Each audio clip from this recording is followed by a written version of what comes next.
I'm Russ Carson Jr., the founder of Family Tree Nuts. At Family Tree Nuts, we build family trees for people, and we produce videos at historic locations and videos that help to honor your ancestors. I'm Jameson Cable, founder of the Kentucky History Podcast, where we talk about anything Kentucky history, events, people. If it has to do with Kentucky, we're going to discuss it. And we've teamed up together to bring you History Nuts. History Nuts is a live show where we talk about, you guessed it, history. Right. History seems to be less and less to people today, but we are trying to do everything we can to keep it alive. Absolutely. History is a passion of ours for sure, but it connects to you. Russ, tell us about the best part of the show. You can join in. You can comment and ask questions live. We've got a great topic today, and we know you're going to enjoy this episode of History Nuts.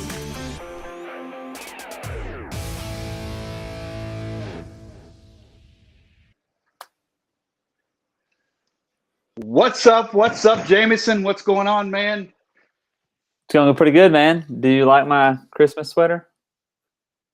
I can see you did not wear yours. No, I didn't know we were wearing Christmas sweaters for this thing. That looks like a pretty manly shirt, though. Hey, nothing more manly than Mickey Mouse and snowflakes. So it must be a Crab Orchard thing. So I just saw your wife go past you. That looks like she had the bottoms on. Look at that there. Is that your daughter? Where's your bottoms, Jameson? No, we're professional here. That's right. But hey, man, today's show I'm excited about. We will kill you in your sleep. Whew. At Christmas. That's strong words. Pretty hardcore, right? Pretty hardcore. That's somebody keeps going across back and forth there. I see there. So you got a ghost or something back here, don't you? But anyway, we got an awesome show. Are you prepared for it tonight? I am prepared. You got my notes, right? Yeah. Yeah, people don't realize this is live. We don't, I haven't talked to you since last time you saw us live on here. So, but I wanted to tell a real fast story before we get started Go here. ahead. I've had a heck of a day. I've been in about 2.5 hours away from where I live, and I've been in Brandenburg today, west of Louisville, Kentucky, and we were shooting some videos. Matter of fact, you saw that video there where we was cold. Yes, very good, very interesting, but it did look very cold as well. It's incredibly cold. Now, we were filming a video at the largest Civil War monument in Kentucky. Mm-hmm. I didn't say what side it was for, but it was the largest one. Now, after we filmed that video, now you'll have to go back and watch this video. It's a really good video kind of thing. It's just about the facts. And if you notice that we had a guy with us named Montez McCamish, and he is a black guy, and the monument was a Confederate monument. So, interesting side there, but the reason why the story is becoming a story here is when we left, I got pulled over, man. Really? Blue lights flashing, they pulled me over, and 2 more cop cars come flying in there. Oh man. They come out there. Yeah, I'm like, what? Did I run a stop sign? What the heck's going on here? And it was because someone had called the police because they seen us there filming a video at that monument. Oh, and wow. buddy, the whole daggone town wanted to know what the heck we were doing down there. Wow. Kind of thing. Wow. It was about a 20-minute conversation, and I almost went to jail for history today. Well, so, can't fault you for the cause, man. Well, and I'll have to admit, it's not been the first time. So for something like that. But awesome. So what's our show about tonight? Oh, the crossing of the Delaware. Awesome. Right?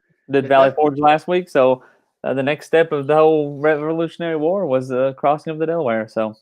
Well, actually, we go back a year. So we went back. We're going back in history, but it was closer to Christmas. We were trying to keep it as close to the dates as possible there. And that's a very, very famous and iconic thing in Americana, isn't it? I would think so. Yes, that's kind of quite a big deal. Very much, I guess you could say, glorified in a sense as well. It's a big thing. big event. Yeah, that's a famous painting, of that was not painted till 1851. Yeah. The famous painting of Washington crossing the Delaware. But I've seen that painting in a whole lot of folks' homes. So it's greatly a symbol of nationalism. So that's what we're going to talk about tonight. And that we will kill you in your sleep at Christmas is a kind of a meme that I saw, once before. It said, pretty much America, kind of thing. So, but so we're going to give you the backstory of the story first, because the story of the crossing the Delaware is very short. So you want to talk about some of that? Yeah. So Christmas 1776, before the Battle of Trenton, New Jersey. So that's kind of where we're at. And the big thing, British General Howe, is it Howe, right? It's not Howie, it's just Howe, right? Yeah, Howe. General Howe. Yeah, it passed Washington, or pushed Washington out of New York. So, obviously this was a big, center point of the whole, I don't want to say the beginning, but the first steps of the Revolutionary War, I guess to say the best, right? Sure. Yeah. You want to go ahead? Yeah, absolutely. Yeah. Looks like Teresa said, hi, y'all. And Marie said, help. Oh, then she said hello. So if you don't dial 911, okay. Every time I call the VA line, they say if this is an emergency, call 911. So we can't help you on here. We all have typos. Some history knowledge. We all have typos. All day, every day. Sometimes I just don't care. So, but so yeah, they get pushed out of New York. General Howe pushes them out, and then the British go to winter in New York City, where they're quite loyal to the British there, and how basically what they do is General Howe stations the Hessians in between them and the what's that? You hear some music? I hear something. You hear that? Is it not just in my head? I don't know. I might have heard something. I'm not sure. General Howe stations the Hessians in between the Americans and the British there. And who are the Hessians? Well, now the Hessians are Germans. They're from Germany. Well, not necessarily right from Germany, but somewhere. Prussia, Austria, stuff like that. They're mercenaries. Basically hired soldiers. Sorry about that. Technical difficulties. Technical difficulties. Yes. Haitians, so hired hands. Is that what you're saying? Yeah, hired guns. Guns, yeah. Mercenaries. Yeah, absolutely. And I've known some people that have done sort of thing in today's world. But Joseph says, hey, have a great show, guys. Merry Christmas. I guess he's signing off. So just have a great kind of thing. Right? We're just starting, man. Come on now. But so they hire the Hessians to be the buffer in between the Americans out there. The Hessians, are people that are a lot of their military lead, their officers were very, very, very skilled in battle. A lot of these guys have been soldiers and in wars their entire lives, all over Europe and, of course, North America. But Washington's army was shrinking dramatically. Why were they shrinking? Well, people were their terms were ending, so they were leaving. Some of them were sick, some of them were hurt, injured. What else? What else? What else? Any other reason? Well, he had about 6,000 men, but 20 to 35% of them were not able for duty, and guys were deserting. Now, this is something, if you follow American history, that blows your mind. As a former military guy myself, it blows your mind that they up and leave. And my enlistment's over, and I'm going to the house. I've got to get meat for my family. I've got to organize my home to make it through the winter. And guys signed up for a lot of times 3-month enlistments. I have one Patriot ancestor that did 2 3-month enlistments. To me, you enlist till the damn battle's over. Which I guess in this sense, I mean, I guess to throw on these soldiers' side, I mean, you don't know how long this battle's going to last as well. but yeah, that's a very short period if you think about 3 months. That's not, you wouldn't get a lot done, I don't feel like, if you were only there for 3 months. Right, right. Absolutely. And I wanted to say, Monica says that that's terrible that you got pulled over by the police in Brandenburg. What a shame, unfortunately, but not surprising. I wanted to go on record and say this. The reason that they were there was not to harass us. They were there to make sure that we weren't there to harass the town. Yeah. They wanted to know. I guess I didn't finish that story. They wanted to make sure that we weren't there to cause trouble. They wanted to know what we were doing there, kind of thing. So I was actually kind of happy that they did what they did, to make sure that we weren't there to cause trouble. We were just trying to document the story. We weren't calling for people to come and raise heck in the town. So, but so guys were constantly leaving. General Washington ordered his other General Gates and General Charles Lee to meet him there and rejoin together. But Gates was bogged down with huge snowstorms coming out of New York, and General Charles Lee was not a fan of General Washington and basically took his own sweet time. Yeah, which is not helpful. Not helpful, and he paid for it later on. We'll talk about that in a second. It's a common thing, it seems like to me, as far as, and this is not just talking about Lee and Washington, but military generals in almost all aspects seem to be a little bit egotistical. Is that fair to say? Or is that sure? Yeah, they wield a lot of power. Yeah, and just like you're saying, like Lee didn't like Washington. I was like, well, why would you not want to help out, get things done and all that stuff? But yeah, Washington had to fight for his legitimacy the entire war, kind of thing. I mean, these are not men that had fought together for years, kind of thing. They were rivals. Yeah, and it was an opportunistic time for a lot of the colonists, especially in high power.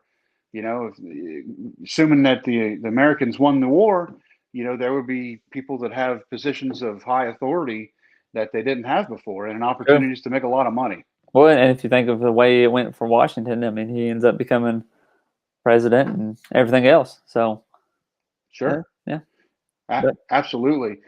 And so, what helped General Washington, though, is that they had a huge influx of enlistments from militias that was joining his army. And why did they have such success recruiting militiamen? Because of the pamphlet by Thomas Paine called the American. No, not yet. Don't. You're talking about the drunks. I didn't know if you wanted me to talk about the drunks or we're bringing it back. We're bringing it back to your ancestors. Those peoples that came in. The British and the Hessians were quite the drinkers. Well, it's very common that occupying armies kind of wreak some havoc on the local community, kind of thing. I've seen a little bit of that myself, different places and things. So because of the chaos that they were causing was really ticking a lot of the local colonists off and caused them to join. And a lot of times that our behavior representing our country can be very detrimental to the overall cause and performance. And that was for the British, just by their behaviors and things of stuff they were doing. That's a completely other story right there. But so the men, the morale was down for a bit. They'd been whooped for quite some time there. Yeah. If you follow the ebb and flow of the Revolutionary War, it was constant. The colonists were kicking tail, and then they started getting driven back. And it's an absolute dab-burn wonder that they won, kind of thing, after everything that they were up against.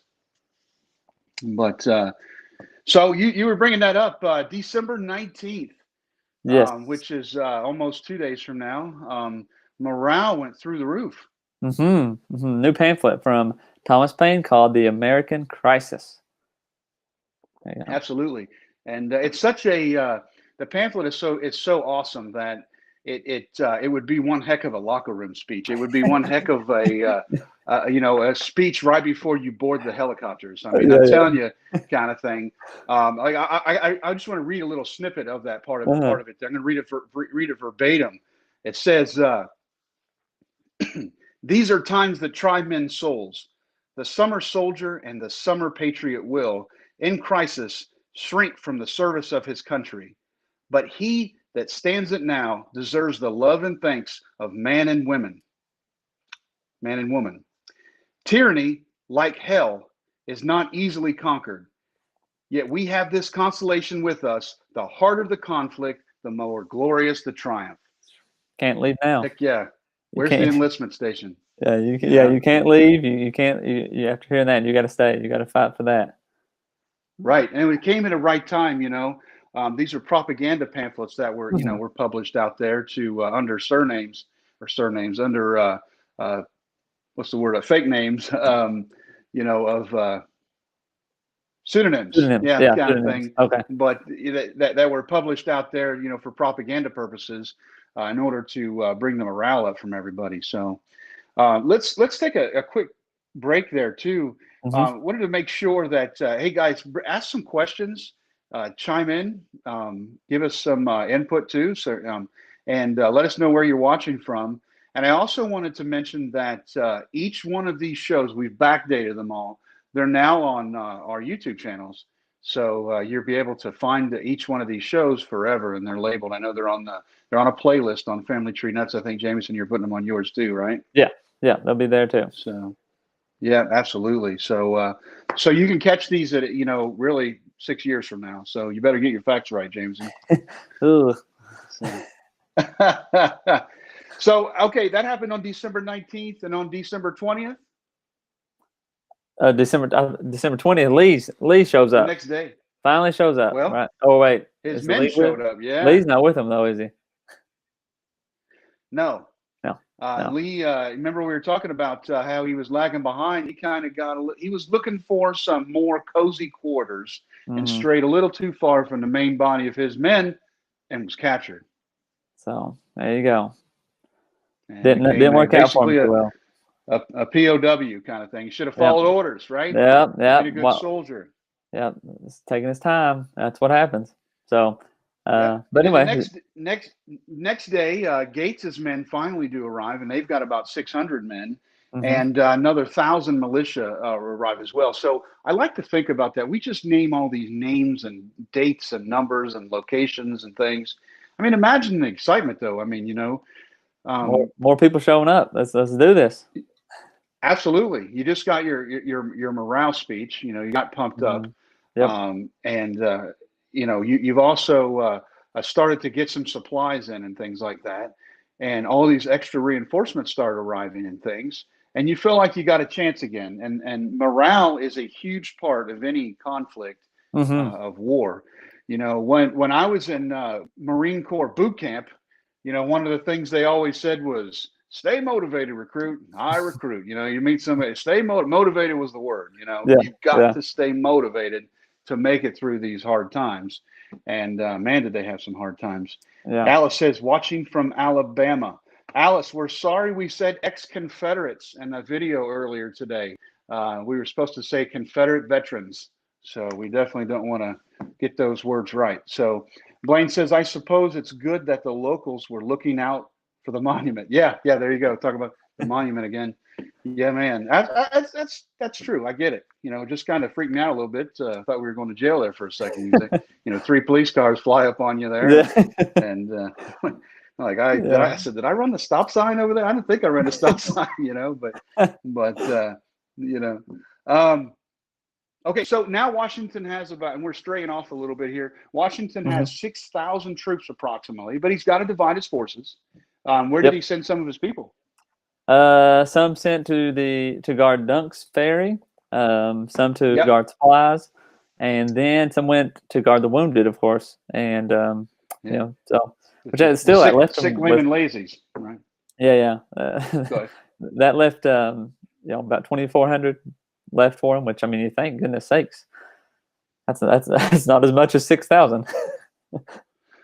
Right, when you have to divide it up like that. And that's the thing too, is you study if you study history and things like that. Hey Jordan, I see you just subscribed to us on YouTube. Appreciate that, man. Just came through on there. So but that's one of the things about battles and wars, is it's fascinating how small armies were. Yeah. Like, and this was the northern campaign. They had troops in the south as well, but it's absolutely amazing that how few. I mean, you less than 20,000 would have been the whole entire Colonial Army, I think, during this time. So, that's fascinating to think about because how many people are in your county, and today, Yeah. we've got couple million military. So, but Wow. now on December the 24th, on Christmas Eve, they got some early Christmas presents, as men did, didn't they? Much needed supplies. Some blankets. Some blankets. Blankets. That's what you need, right? I mean, these guys have got morale every day. There's something happening. It's really Christmas for them.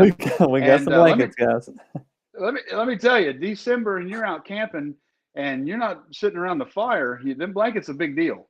Yeah. Kind of thing. You've got to go out and stand a 2-hour, 3-hour post in the middle of the night guarding the camp.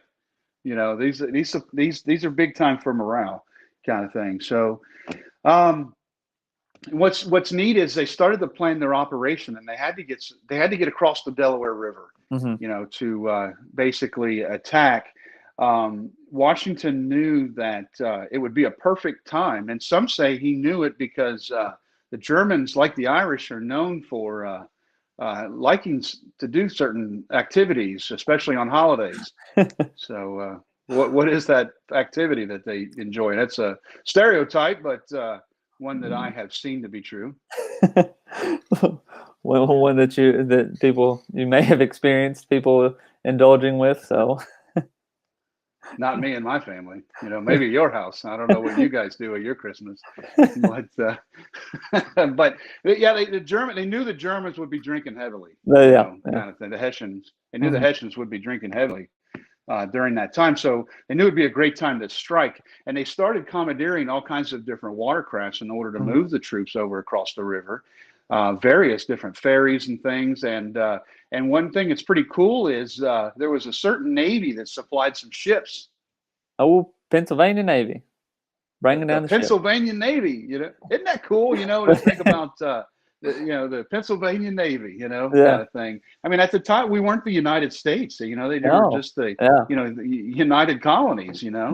Fighting against the British for one cause, and we weren't officially a nation. What until 1784, I think. When they had the Constitution.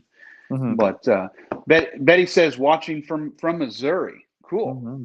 And so the Pennsylvania Navy, and they were lucky that they had a lot of experienced guys to run the watercrafts. I think one of the units was out of Massachusetts, and they were all like water guys, ran boats in the harbor and things like that. So they lucked out, to have those. Yeah, absolutely. And so Christmas morning, they get their best gift of the war so far. What were they told on Christmas morning? Pack up your supplies. We're moving. Yeah, man. You got 3 days. You pack up 3 days of food and make sure you have a fresh flintlock. Yep. Keep your powder dry, right? Yeah. And told them to they were going on a secret mission. There you go. Now imagine just the regular troop, the regular soldier, the regular private. 3 days of food. That's it, man. Where are we going? Where are we going? There's always confusion in the ranks, and they're not going to pass the word down to what's going on because, as you know, loose lips sink ships. So they just imagine the excitement and the anticipation of we're only going to be gone for 3 days. Yeah. What does this mean? What are we doing here? Yeah. Do I, I think about the individual soldier of, all right, we're going to be gone for 3 days. That means we're coming back. Yep. I'm carrying all this extra gear. Do I need it? Can I live without my cup? Can I live without the family Bible that I'm carrying around? Can I live without this extra stuff, kind of thing? That's the stuff that I think about when I hear stories like this, is how the lowest private thought. So, but hey, Betty says, go Navy. Let me tell you what, I was go Navy beat Army there a couple of days ago, and that surely did not happen. That was a butt kicking. I don't know if you followed that or not, but Navy won 14 years in a row, and now they think they've won once out of 5 or something. So, but You got to talk about it when you're on top of the mountain, man.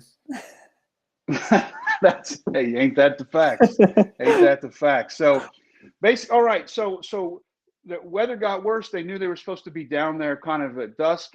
The men rode there later than they thought. That first of all, they had to move the artillery and the horses and stuff across the river first. And they had a pretty good trip across the water there, but they really didn't get everybody over there till about 4 o'clock in the morning. Wow, that's a long trip across the river, I guess. But and while they were set up over there waiting for everybody else to come, it's dark, it's night. You've got to have passwords. Do you know what their password was that they used to each other? This would be a tough one. Victory or death. Victory or death. Victory or death. Yeah. Yeah, absolutely. I love it. I love it. Victory or death. Which, victory or death. We're going to fight until we have victory or die. So yeah, I love it. That's I really do. Rebellions are built off of. Right.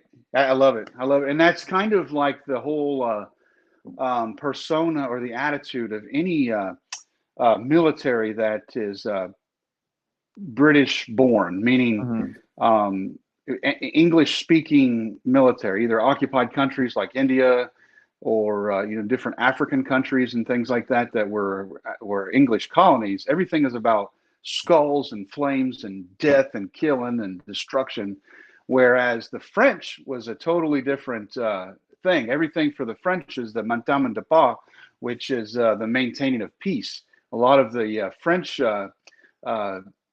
what do you call it? Their logos and stuff are doves and peace symbol and stuff like that. So totally different mindset. I know this is off subject a little bit, but everything that's British born is about kicking tail. So it kind of reflects on the results in battles throughout the centuries, I think, doesn't it? Yeah. Yeah. Well, yeah, that's kind of, they had a pretty big empire.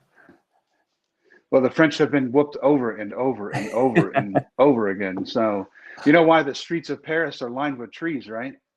Was it so? Oh, I've heard this before. Go ahead, though. Tell it. So the German army can march in the shade. Boom, boom. I know. I know. Bad joke. But World War I and II, the French folded immediately. Anyway, we're getting way off topic there. Sorry, guys.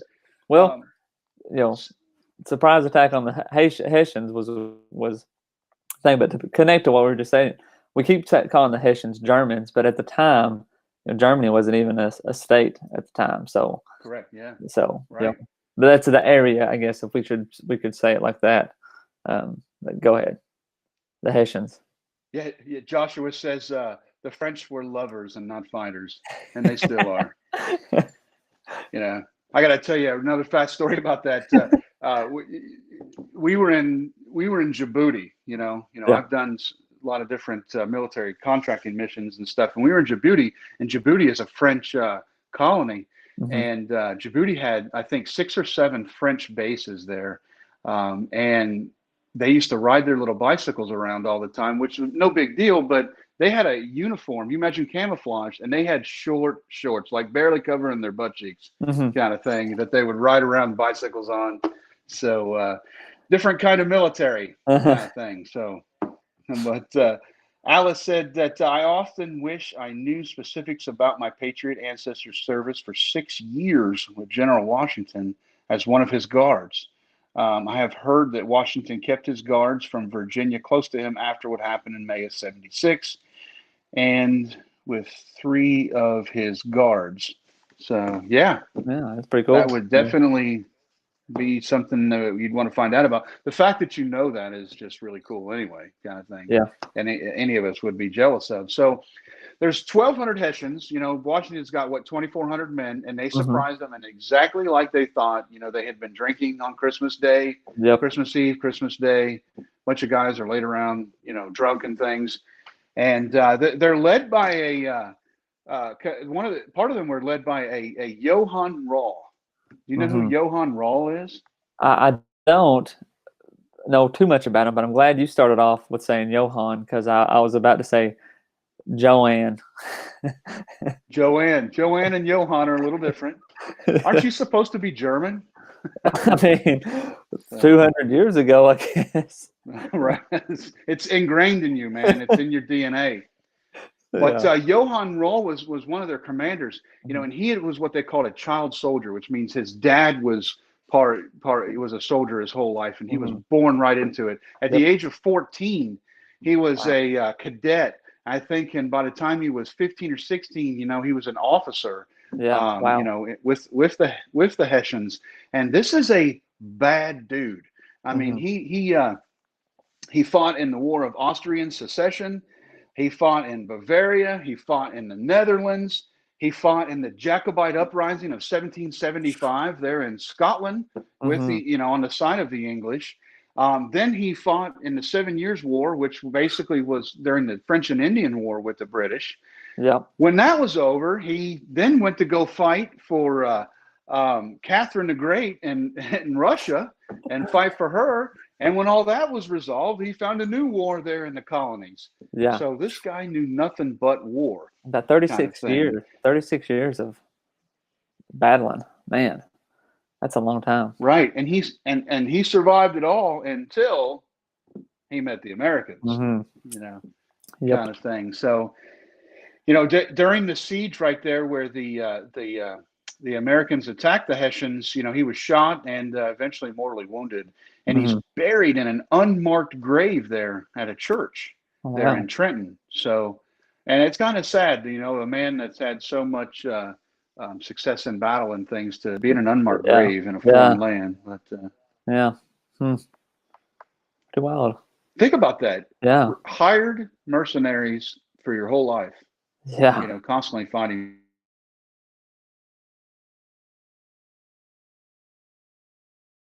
And I'd be lying if I knew for sure, but they're paid pretty well in order to do so. Now, most of the guys are desperate. Most of the guys are desperate in order to be involved in something like that. But I don't know. I know that our contractors that go to war today are paid pretty handsomely, and that's why we do it. Yeah. Kind of thing. So the equivalency of a couple 100,000 usually a year to do stuff like that. But I'd be lying to tell you back then. So he died, buried in an unmarked grave, and the battle was pretty one-sided, wasn't it? Only 3 Americans killed, 6 wounded. I mean, that's quite amazing to think about such a big battle. 22 Haitians were killed, 98 wounded, 1,000 prisoners. So weapons and supplies. So a pretty successful battle or raid, if you want, or siege, however you want to frame it there. Pretty big success. Pretty successful. So wiped out the buffer between them and the Brits, and they seized territory. But the main thing they gained from that was the supplies. Yeah. Kind of thing. So oftentimes now they've got the challenge. Go ahead. I was going to say, oftentimes in war, you think of deaths and so forth, but supplies was a big thing, because if you didn't have the supplies, your death total would rise without even being in battle. So absolutely. I think they said an army marches on its stomach, kind of thing. So you've got to have the food, you got to have the supplies, or the logistics are incredibly important, for that. So except if you're in the military, most people tease the logistics guys, but so now they've got the challenge. They've got to get back across the river, and they got to get these Hessians and supplies back across the river. And there was one thing that became a major challenge to them, to get everybody back across. Do you know what that is? To get the challenge to get everybody back across the river? Well, there was one thing that made it a little more challenging than Washington had anticipated. So it has to do with the supplies that they found. Oh, they had more supplies. So how are they going to get back over the ships and the weight and all that? Yeah, but what type of supply? Right, but there was one particular supply. Prisoners. Is that right? Well, prisoners? Yeah, that was a challenge, but they could walk. But horses. They found these things, and they found this certain supply in barrels. Oh, soldiers usually like those. Was it a booze? They found the booze. They found the booze that the Hessians had not drank, and Washington before the battle had specifically told the men, "Do not drink the booze, at least until we get back over here." Oh gosh, it all comes back to booze. You got to understand the daggone privates, kind of thing. They've been living in squander here, and they just won a major victory here. And hey, man, you don't want any of this. You can guard those guys. We're going to hit these barrels over here. So that became such a problem because so many of Washington's men were now drunk. Yeah, trying to get the supplies and themselves and the men and horses and cannon back across the river. And they said that when they went back across, there were men falling in the river all over the place, and they constantly were fishing men out of there. So, but that's a little side story you don't really hear about a whole lot, but definitely brings. When you hear parts of stories like that, it really puts more in perspective, doesn't it? Mm-hmm. Mm-hmm. Are you there, Russ? Is Russ All gone? right, so you're there. I'm sorry. I thought you were going there. Yeah, I'm still. Okay, you're still. I'm still here. There's been all kinds of crazy things going on there on the screen. I think this is actually live on not only our Facebooks, but our YouTubes are going out there right now for the first time too. So, but okay. So then on January the 2nd, they cross over there for a third time, don't they? Yep, and take it to Cornwallis, and well, I mean that's pretty much it was a little bit more icy, but they were able to get back over and well, take it to Cornwallis, defeat them. Really, I mean, say it that way. And they hit to the rear guard and things and take up more territory there in New Jersey and basically eat up the ground that had been gained by the British back in there. And then that, of course, ignites the new spring campaign and stuff too. But there was some, in closing in this story here, there was some pretty cool people that actually was at this event that ended up becoming famous later on. Who were some of those people? James Monroe, who would become president. Monroe County, Kentucky, is named after him. Yeah. Chief Justice John Marshall. The Monroe Doctrine. He was there, which he was the first Chief Justice of the Supreme Court. So that's pretty big. Right.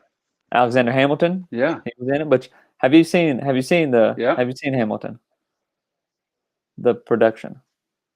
I don't really think that's my style. Oh man, that's for people that wear you gotta watch Mickey Mouse PJs, isn't it? So you gotta watch it, man. Okay. Yeah. All right. Have you seen 1776, the musical? Oh no, I don't think so. I think that was made in the 70s. I think that we watched it in school, but. The film strip probably broke by the time it got to you guys. So, but and anybody else was there? Let's see. Arthur St. Clair. Know about him? Yeah. Continental Congress. First president of the first president. Yep. And governor of the Northwest Colony or Northwest Territory. I'll throw out one. Ohio. Another one, not too famous, but it's a Kentucky tie. And I mentioned this last time we were talking, but it was actually, I think I was wrong, the wrong person. Oh gosh, Richard Clough Anderson was with George Washington. Not necessarily with him, but he was on the attacking group that went across the Delaware and so forth. So, you know his connection to Kentucky? No. Well, William Anderson? Is he Anderson County or is he? Well, Richard Anderson. You got me stumped on this. Well, it's not Anderson County, but his son, Richard Clough Anderson Jr., is who Anderson County is named after. And he did live in Louisville and so forth. So. Okay. So, yeah. Oh, Kentucky. Wow, yeah. Which I'm sure there was more, but just one that I recently read about. So. Oh, yeah. There's tons of our ancestors that were there for sure, no doubt. Yeah, that's a great story right there. I didn't know that. So the fellow that Anderson County is named after, his dad was at the crossing of the Delaware. Pretty cool. That is pretty cool. Yep. You can sum it all down. Betty says that her Rand family confronted confronted on Boston Green. That's awesome. Yeah. And Carlos says, "Wow, close call." Alice says, Have you both read Newt Gingrich's book, To Try Men's Souls, that covers this topic? Excellent book. I have not. Have you read that book? I have not. I'm in the book reading stage of it. It has to be an Audible book. If I can get it on Audible, I can probably get to reading it. Yeah. You're one of those guys, huh? Well, I mean, see, that's why we make the videos that we make, because your generation's not going to crack that thing. It's well, now, I prefer a hard copy book by far, but just 3 kids, a dog. If I can Audible it, it's easier that way. Just is.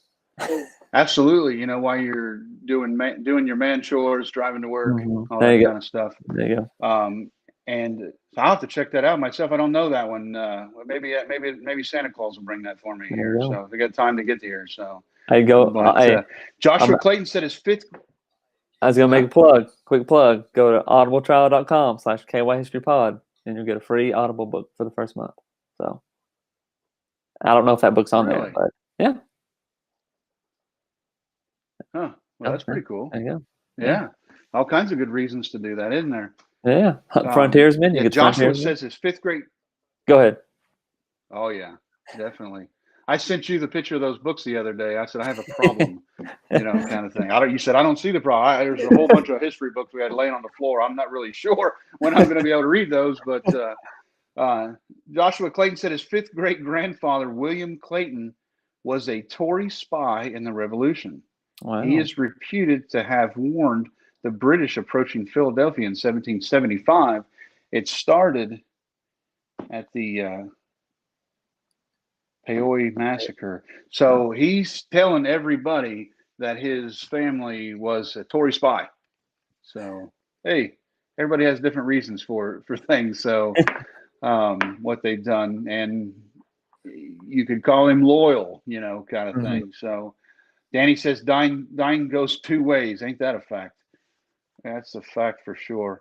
Joshua also said he then fled to Loudoun County, Virginia, and started a town there. Wow. That's pretty cool. Yeah. Yep. That's pretty cool. That's awesome there, and so I wonder what the name of that town was, Joshua. And that's also cool that you know that, all that history about your family. Alice says she loves the 1776 musical. You could probably get it on YouTube, James. Yeah, and I have to check it out. Since I brought up Hamilton, it's kind of that same kind of thing there. You have to check it out. Yeah, I remember the whole the scene where John Adams and his wife are kind of going at it, and she tells him that they need pens. The ladies need pens to make dresses and clothing for the revolution, and he wants gunpowder. But anyway, going on another tangent there. Michelle Taylor says she's from Middlesboro. Present and learning. Awesome. I guess she means Middlesboro, Kentucky. I'm going to go with that. Yeah. The best Joshua Middlesboro I know. Oh, look at where Joshua's. Yeah, right. Look where Joshua Clayton's family. What's the name of that town? Snickersville, Virginia. Snickersville. Yeah. Sometimes you get a little bit grumbly. You need better eat a Snickers, But anyway, it's getting late, brother. It is. So, anything else you want to say about the crossing of the Delaware? Pretty historical moment. Pretty. The painting was pretty. I guess glorified it as well. Not to say it doesn't need to be glorified, but really a staple of a revolution, I would say, especially now looking back. That was kind of a big moment, big act of courage and so forth. So that's all. Yeah, definitely changed morale of the troops during that time for another push for that coming year there, 1777, that they eventually chased the British around. That was kind of a push that year was. Until they end up weathering the next winter in Valley Forge, which we talked about last week. Yeah. But it's just an amazing time to think about. We spend our time. I got to tell you, like growing up studying history, everybody wants to talk about the generals and what they Yeah. did and things like that. I tend to want to think about the privates Yeah. kind of thing. What was their life like, living Yeah. in that fog of not knowing what they're doing, where they're going? Not being You told know, are they going to die told today, things. tomorrow? I Yeah. don't know. We're getting a march for 3 days or get Right. food for 3 days. What does that mean? You know, the unknowing of a soldier. Absolutely. Yep. Which definitely, causes morale to drop, especially when you're not having success or getting the things that you want. Yep. So, yeah, make sure you guys check out our both of our YouTubes there. Subscribe to there. These shows will be on there for eternity now. And let us know what some topics that you guys want us to cover next time. We won't be with you next Thursday, will we, Jameson? No. Spend some time with your family. Christmas time. Have a good holiday.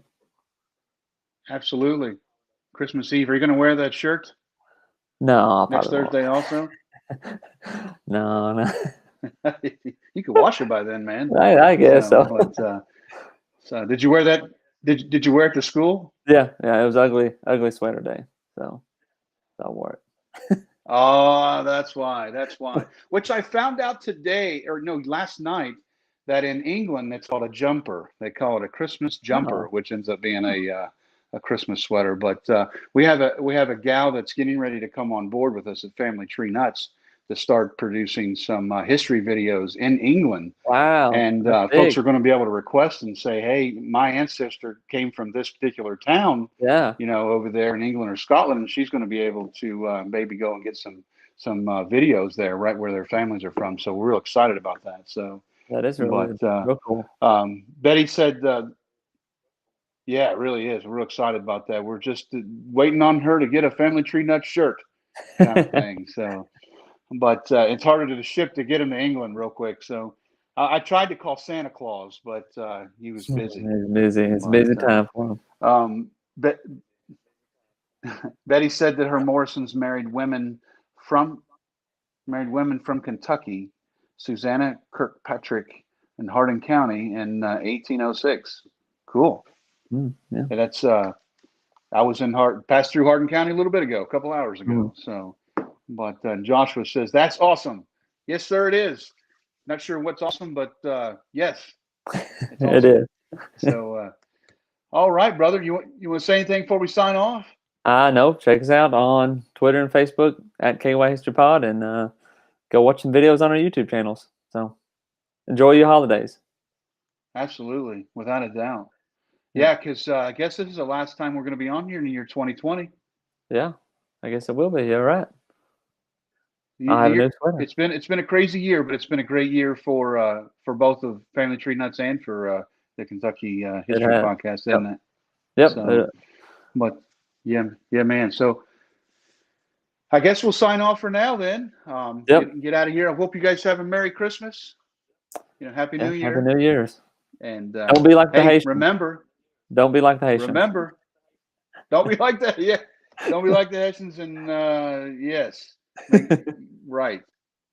Yeah. Right. Yeah, I'm going to leave that alone. But hey, thank where to go from there. Hey, remember, Family Tree Nuts. Let our nuts find the nuts in your family tree. Merry Christmas.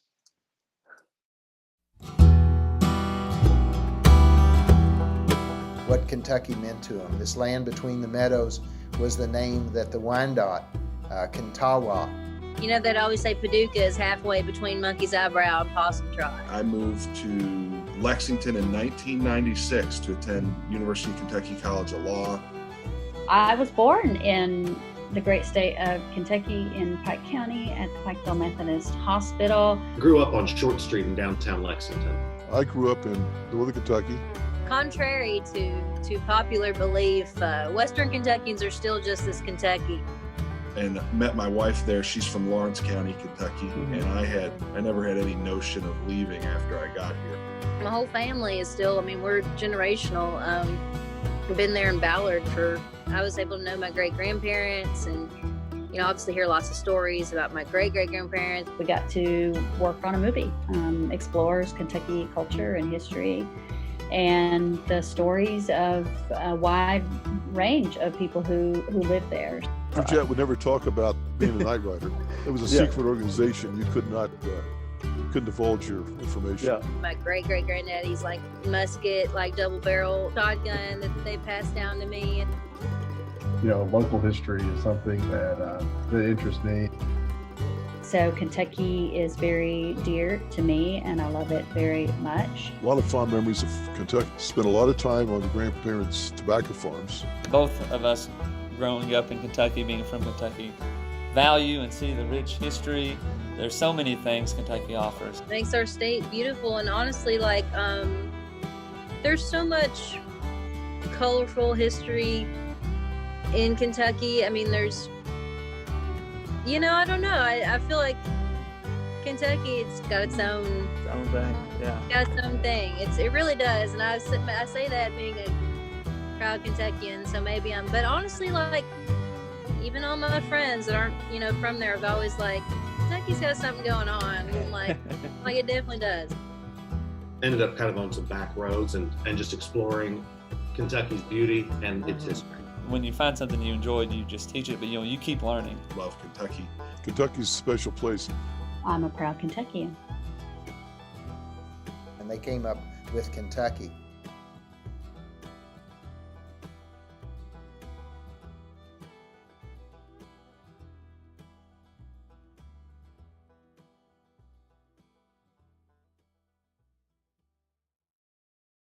Welcome to Family Tree Nuts. This video is to tell you who we are and what we do.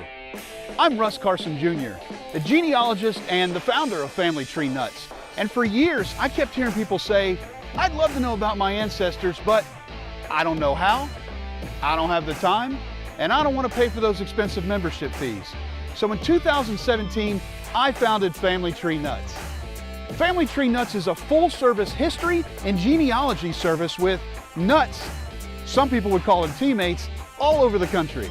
First and foremost, our primary mission is to build family trees for clients. We do the research and build simple or detailed family trees and provide our clients with professionally written reports that are keepsakes forever.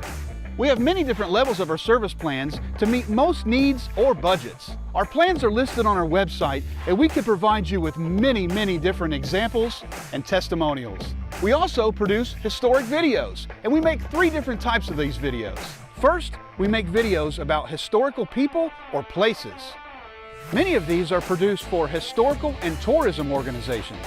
Second, ancestor stories, which are with a client at a relevant location of an ancestor sharing their story.